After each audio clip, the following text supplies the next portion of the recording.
Welcome to the Divine Feminine Podcast, where I am your host, Priestess Haneera. Here I support women in learning and applying the Divine Feminine principles into their lives. We talk about lifestyle, family, culture, and spirituality, all from a traditional African perspective. Welcome to the safe space.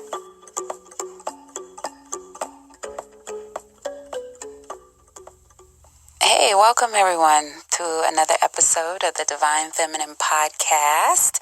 I am your host, Priestess Haneera. This is episode, I don't know, maybe episode 8, episode 9, somewhere around there, and we're in day blah, blah, blah, blah, of quarantine. It's starting to become summer, it's starting to be warmer, which is good. We're happy about that. It helps us with our vitamin D. It helps us to smile. There's a lot going on. Last week, we talked about a strategy that can be deployed to help us during this time adjusting to the new normal. And that strategy was communal living. We talked about communal living as a strategy, and I didn't get a chance to go through all my points because time just ran out, and so I'm hoping to continue that today. But in addition to talking about communal living and building the family unit, I wanted to also talk to you, just have a reality moment, just have a moment of transparency. I wanted to have a human moment with you guys today and share some things that have been going on in my life, right? I should be able to do that from time to time, and I wanted to do that today, and it all relates. It all relates to the topic of family and communal living and a strategy that we need to deploy in order to align ourselves with nature in more ways than just our diet. So that was what we talked about last week. That was one of the strategies, right? Because as women, as beings, as the people who hold the family together, it is because of our sacrifice as women that the family thrives. And that's true. We manage the family. If you are a woman and you're not managing your family, we need to get you to managing your family. That is your job. That is your first job. Your first priority is to manage the household and the family. And so as a strategy, we were talking about communal living and what that looks like as a people for us in this time, right? So we talked about people coming together, families coming together with like minds, with the same goal. We talked about 3 generations being in the same home. So me as a woman, I have my children. There should be an elder above us, whether it's a grandparent, whether it's a parent, that live with us, that we take care of, and that are in the family. If it's me and my daughter, and my daughter has a child, that's 3 generations, and I'm the elder in the family. But they're in the home. And to live communally, sometimes it's people you are related to with blood, and sometimes it's people you're not related to. I will say I've lived in both settings. I've lived communally myself in my own life, lived communally for, I would say, 6 years, 5 or 6 years. And I've lived in different communal settings, some of which, it's been my home and people have moved in and lived with me and my family. In other settings, we've come together and gotten a place. In other settings, me and my family moved in with an existing family or an existing group of people. Here are the benefits that I've experienced. For one, the obvious, there's a financial component because you're not carrying that overhead by yourself. right? So there's that piece that comes with roommating or any type of communal or living together. So there's that. You share that responsibility, that financial responsibility. But here's the other benefits that I found is when it comes to the children, the support of the children. You have more mothers in the home and more fathers.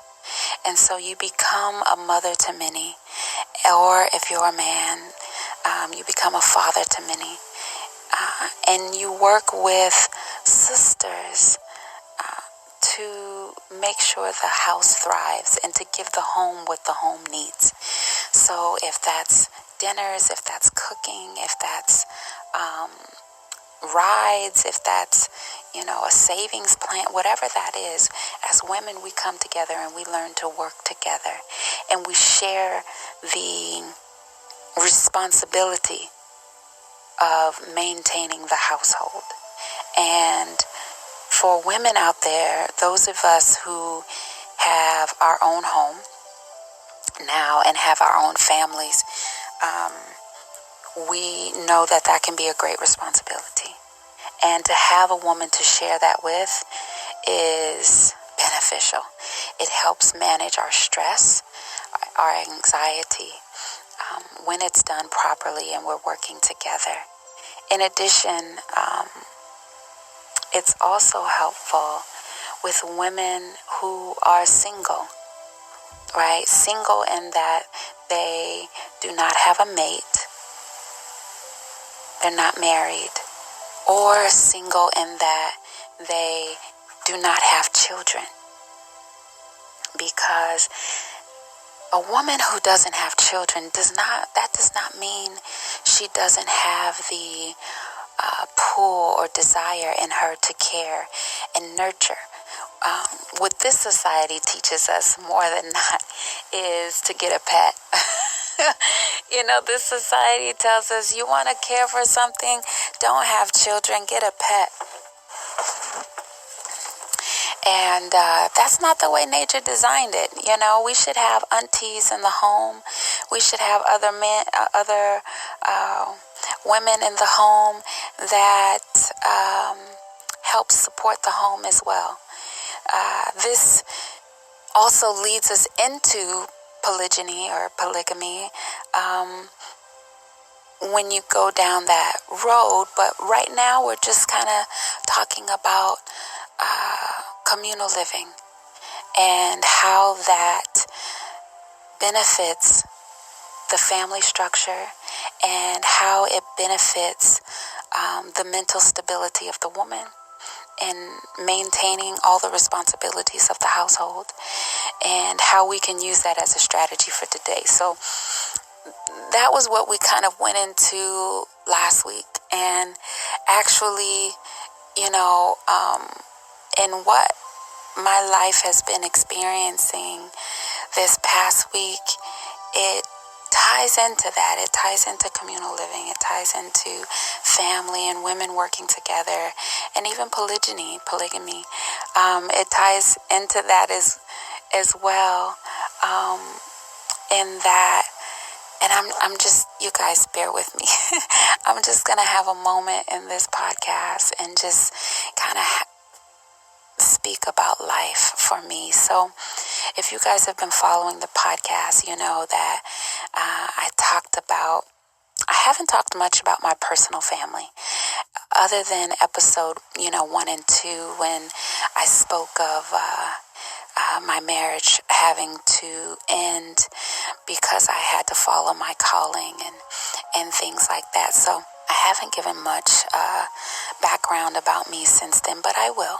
Right, so I am a proud mother of 5, and 5 children. My children, their ages range from 22 years old down to 4 years old. So that's the age range of my children. And since my last relationship, so to speak, and me going into the priesthood, I've been focusing solely on the priesthood and live in a temple communally with other people, and they help support the family. My previous spouse is there in the house with us, taking care of the children as well. We actually live with, there's 3 men in the home, and there's three women as well. So there's 6 adults. It's a huge compound. It's a huge house. 6 adults, and there are 1, 2, 3. There's about 5 or 6 kids in the house, right? And so we all share the responsibilities of working and living and keeping the home. Again, when you live a traditional lifestyle, all things model the traditional indigenous African model.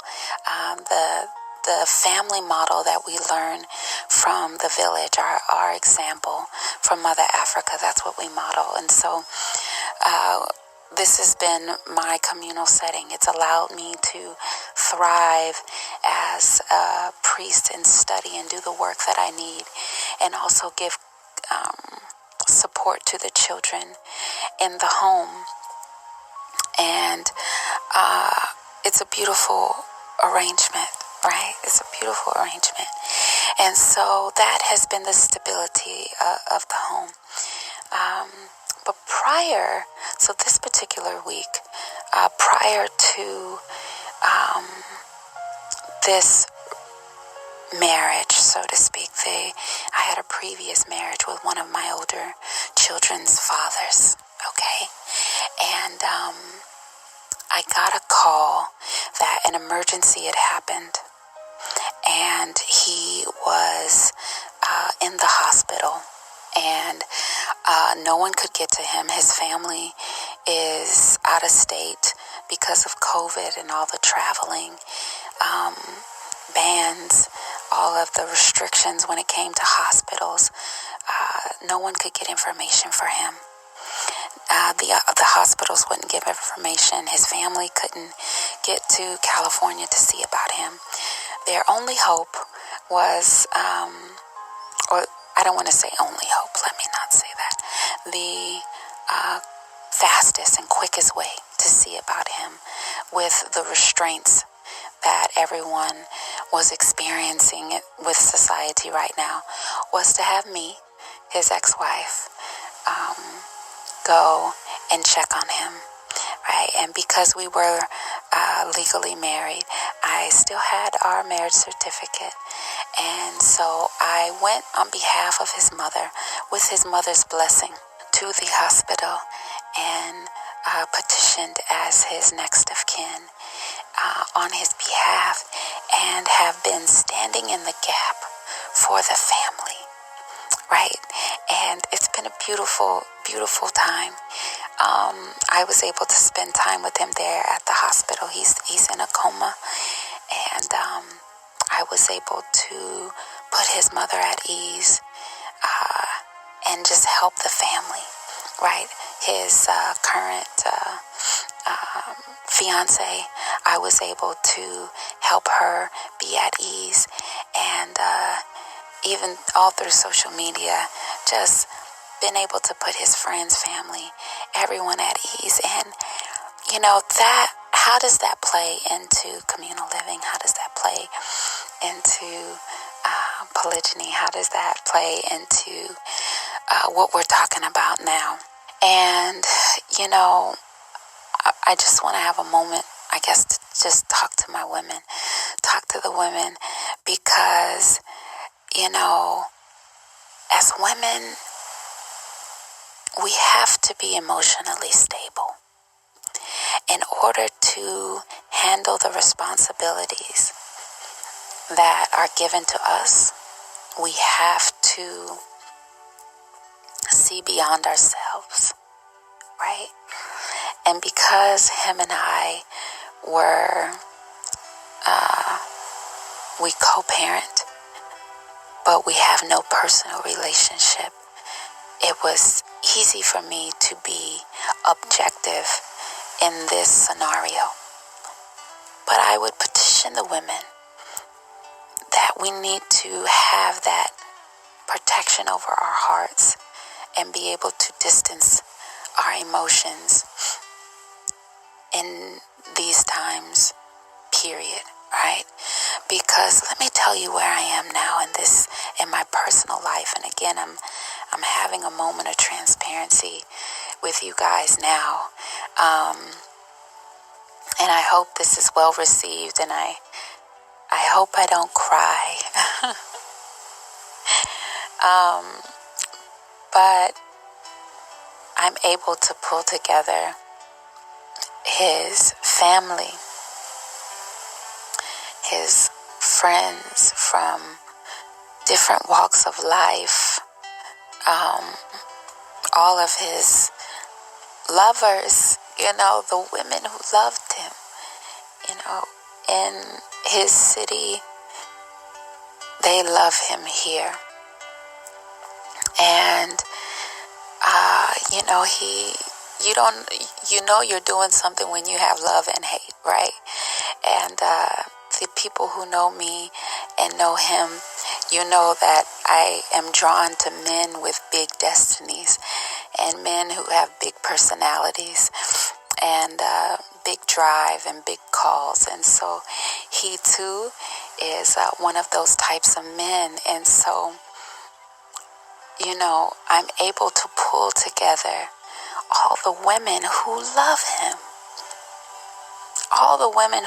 him, and pull their energy to help heal him, right? So it's not about me. And I'm trying to keep it together. It's been a hard week. I stand in the gap for his children, for all of the women who have given birth to him. Birth to his children. There's 7 or 8 children.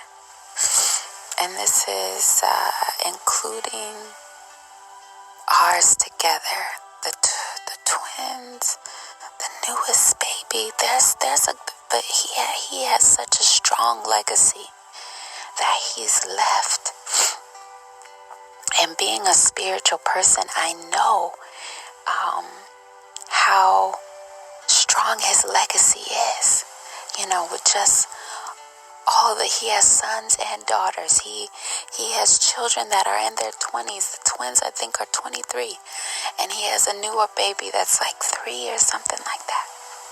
And I'm able, all of the women that love him, whether it's a recent love or a past love, I'm able to pull them together to help him, to support him, to get him what they need, what he needs. We're having banners made because he's in ICU. He can't have any posters. He can't have any flowers or any balloons because it's a health risk being in that particular unit in the hospital. But he can have banners.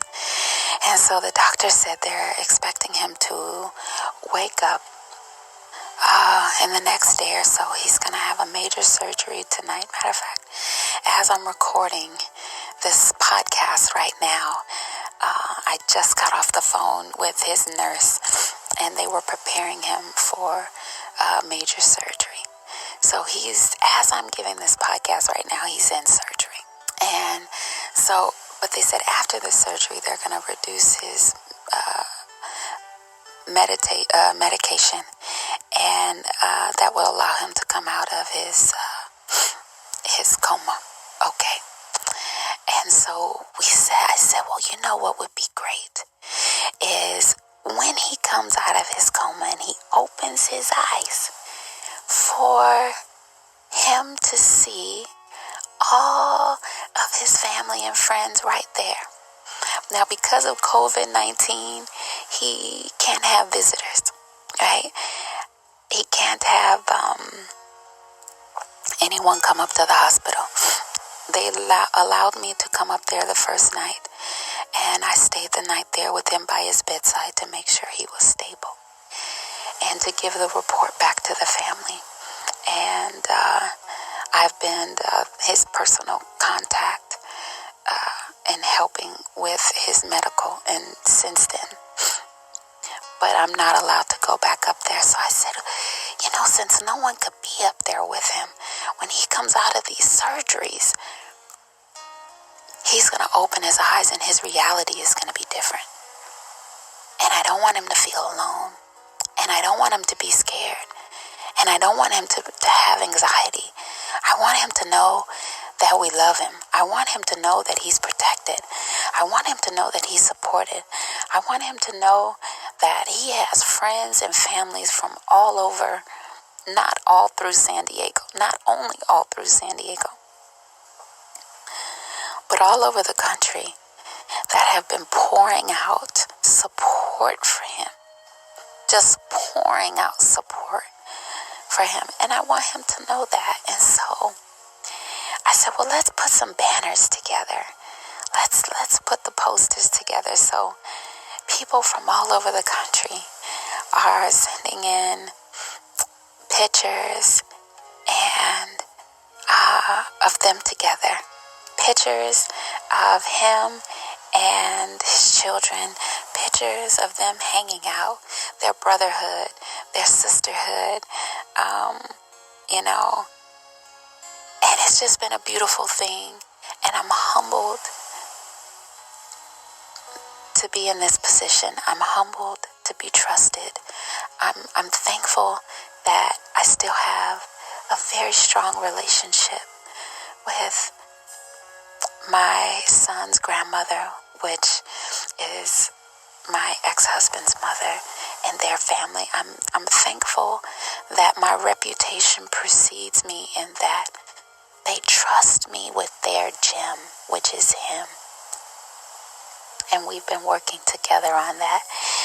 And it just, when it comes to women, us having our children, and we're not with the man anymore, right?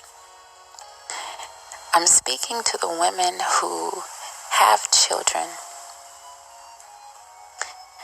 and it didn't work out with the father. It didn't work out with the father.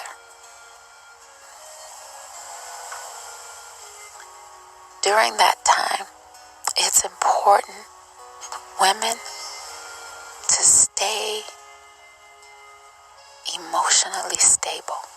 And I know that's hard. It's important to maintain our poise. Because at that point, you get to a point, rather, where you realize the relationship is over, right? Me and him are not going to be together. And that's the part that's hard, right? That's the part, that's the reality, right? That's the reality we have to deal with, is that it didn't work, okay? But we have to do that in a way that maintains the relationship for the children. So yes, maybe you take a break, but you have to maintain a co-parent relationship for the children's sake, right? Because it's about the children, but we have to have our emotions in check. And that may mean interacting with your ex and his new spouse. That may mean having to work with her, not him, for the visitations. That may mean working with the other woman to try to get financial support. We have to remove the government system. We have to remove the child support system. We have to remove all of these outside systems that destroy the family. We should be able to manage our families, but it starts with us as women. It starts with us. It starts with how we respond, how we work together or choose to or not to work together. It starts with us. We make the family. And so this has been a beautiful scenario because I've been able to work with, on his behalf, his family, his fiance, his children's mothers, all together, not for my own benefit, but for his benefit and the children's benefit. And we've been able to get work done. We've been able to organize ourselves and get work done. And that's what it's about, right? Is that if we can put the emotions to the side, ladies, if we can put all the relationship stuff to the side, we can get work done. That's the powerful thing, right? So we've been able to coordinate working amongst ourselves. We've been able to coordinate this project of getting the posters and the pictures and all of that together. We've been able to organize ourselves and get dinner every night this week delivered to the surgical staff and the ICU staff that's helping him, the healthcare workers, right? Not because we have to, but because we want to show our appreciation and our thanks. Right? We've been able to organize ourselves to have the children get together and comfort each other. We've been able to organize ourselves. Now, mind you, this is on a very small scale. This is on a very small scale. A handful of women who love a man coming together to show support of him and the initiative. Imagine as a community, imagine as a nation if we could employ this. Imagine. That's powerful. If women, we can set aside who he's sleeping with, why he didn't do this, why I didn't. If we could put all of that aside and stay focused on nation building. If we can put all that aside and stay focused on the children and maintaining the household and the goal that is set, communal living is a lot easier when you can do that. Polygyny is a lot easier when you can do that, when you can stay focused. But that takes self-work. That takes individual focus and work. And so that, has been my week. It's been sisterhood, sister empowerment. And even me in organizing, there's a part in that, right? You don't favor one person over the other. I don't even know for these posters that there'll even be a picture of me. There'll be his children, there'll be his family, there'll be his friends, there'll be all the people, his lovers, all the people who have supported him. I don't know that it'll even have a picture of me. And why is that? Because it's not about that, it's about doing the work. It's not about gloating. It's not about favoritism. It's not about any of that. Some of these women were they a part of his past when him and I were together? Yeah. But that doesn't stop. They still have a right to participate and show their love. There's still sisterhood. We're still working together because there's emotional control. It's not about that. There's a greater call. And that just everyone, we're so grateful for you. You're putting all this together.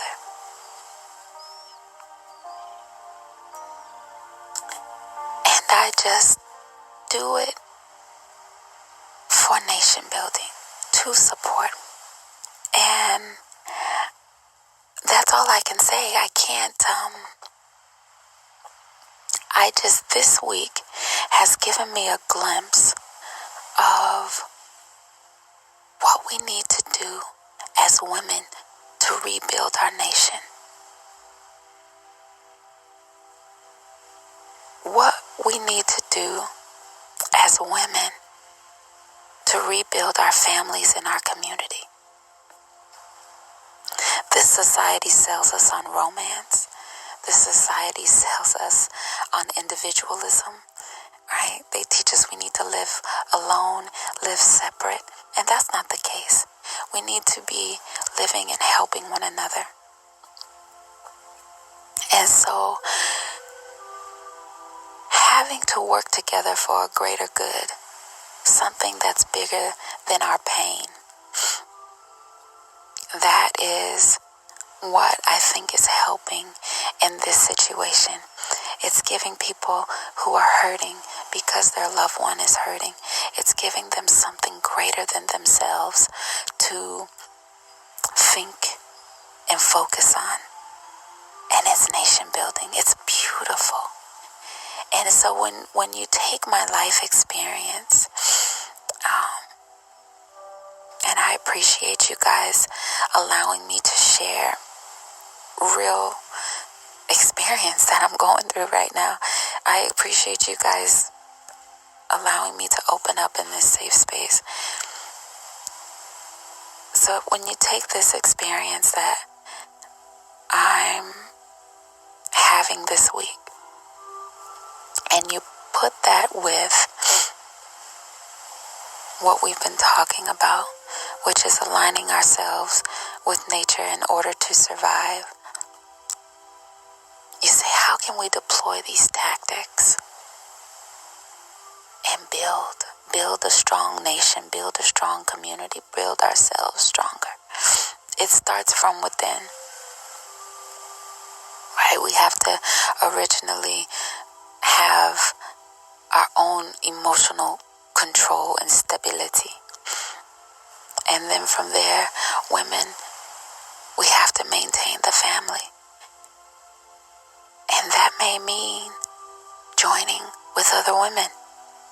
You know, the family structure is a goal, but as I spoke of in the last episode, we need to have a communal goal. You know, is it to start another business? Is it to repatriate and leave this country so that our children don't have to be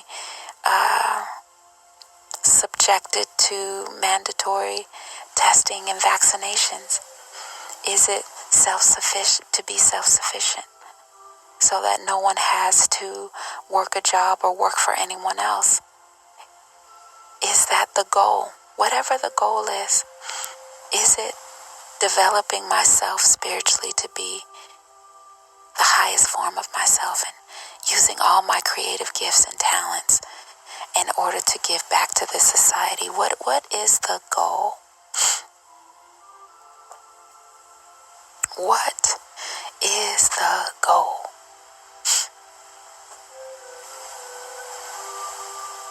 We have to set that goal and align ourselves with people who are fixated on the goal just as we are. Just as these women are fixated on making sure that their loved one has what he needs and is supported, we should align ourselves in our communal homes fixated on a goal so that you can work with anyone, because it's not about you, it's not about that other person, it's about the goal, right? I'm not going to respond emotionally. I'm not going to torture your child. I'm not going to starve your child. I'm not going to miseducate your child. I'm not going to sabotage you.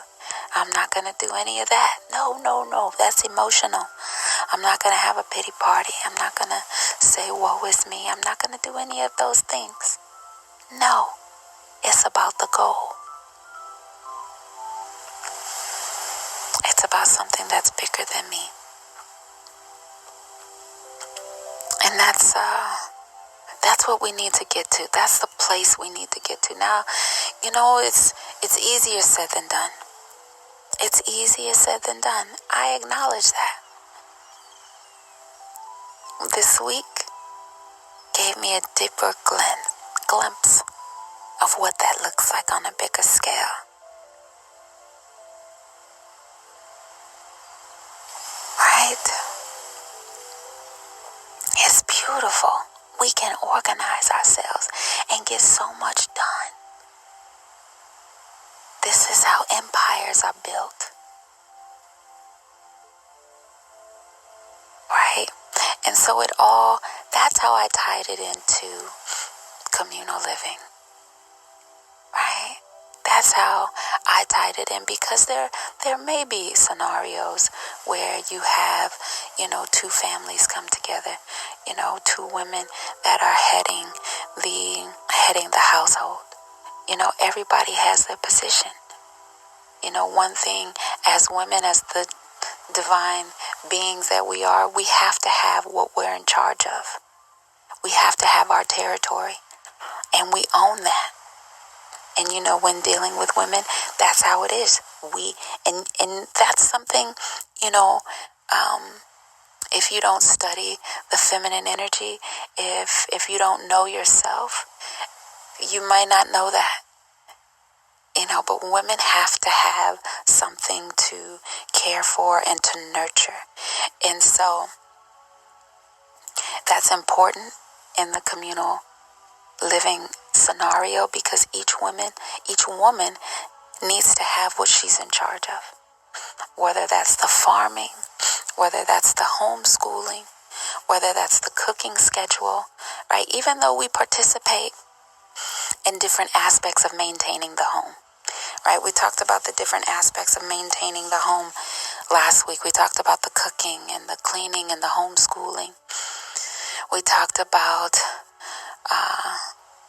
the different processes, I would say spiritual processes, but it can also be like cultural learning that we have to give the children, like teaching them their family tree,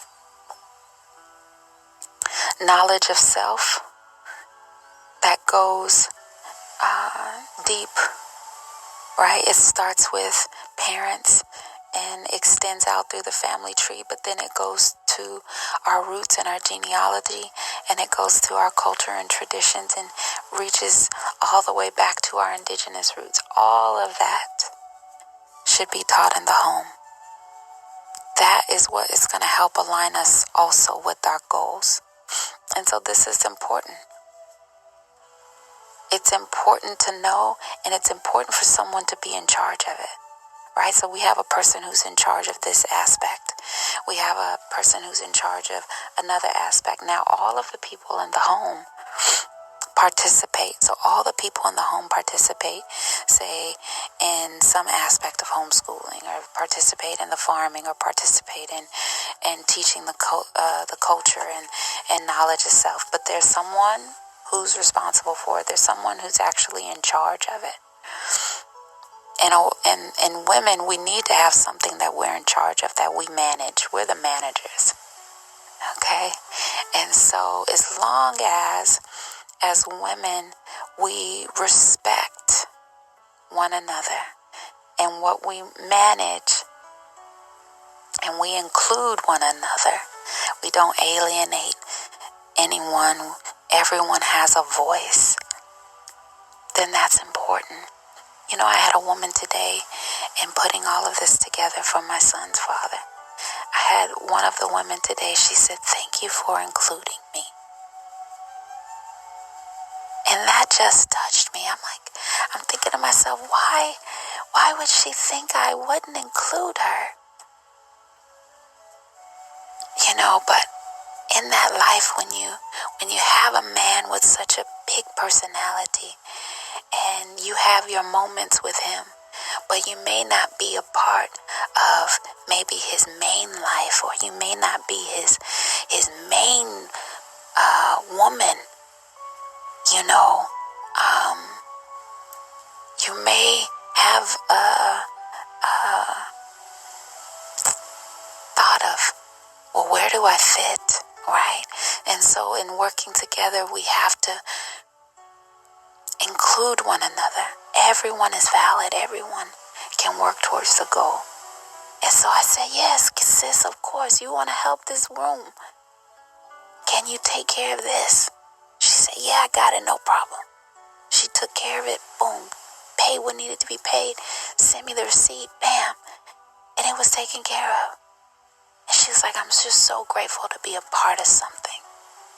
To be a part of helping him. It was just wonderful. And so we have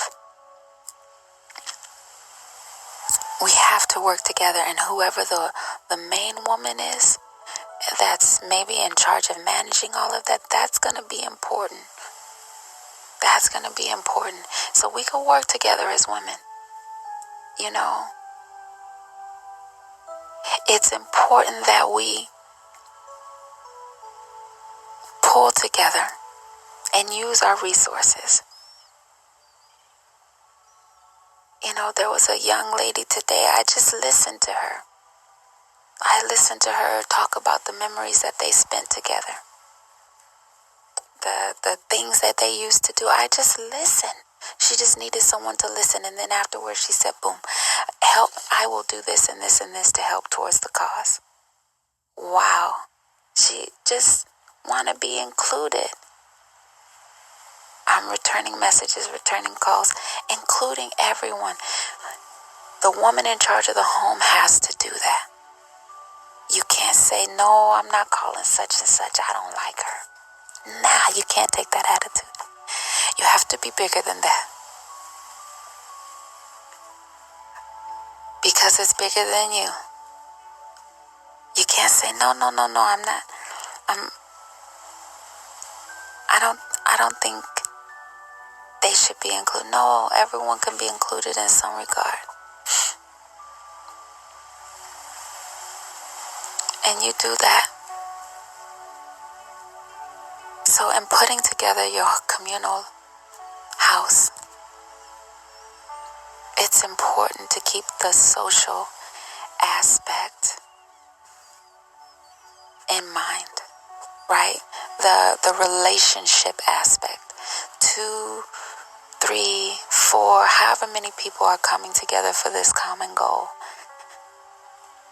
Keeping that in mind. For me, this week, the common goal was helping my son's father, supporting him.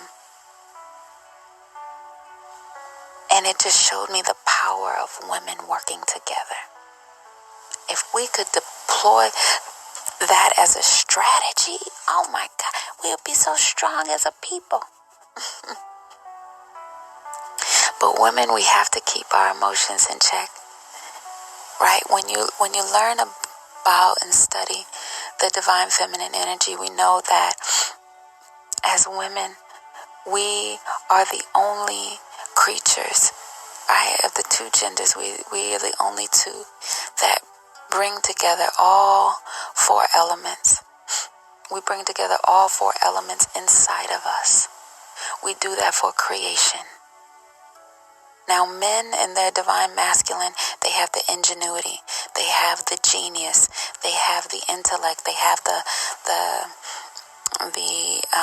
initiative, or not the initiative. They have the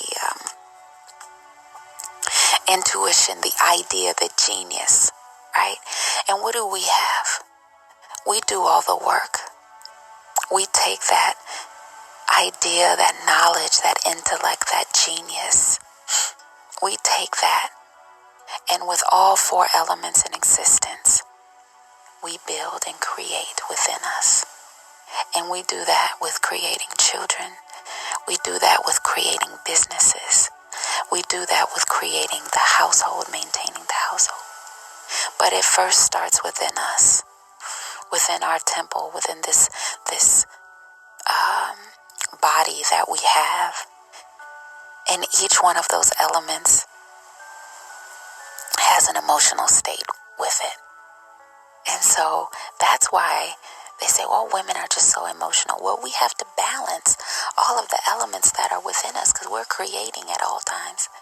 You know, when we're not pregnant and we have our menstrual cycles, that is a process we go through every month.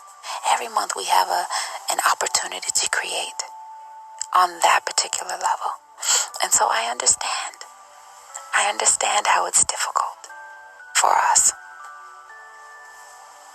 But it's something that we need to be aware of, and it needs to be in the forefront of our minds so that we can stabilize and be able to be the workers that we need, to be able to be the managers that we need. Is very important, right? For those of us who work together, you guys should inbox me, you should email me, go to the website and contact me so we can work together and I can give you techniques on how to, manage the elements within you, how to manage your emotions. We can do personal counseling sessions.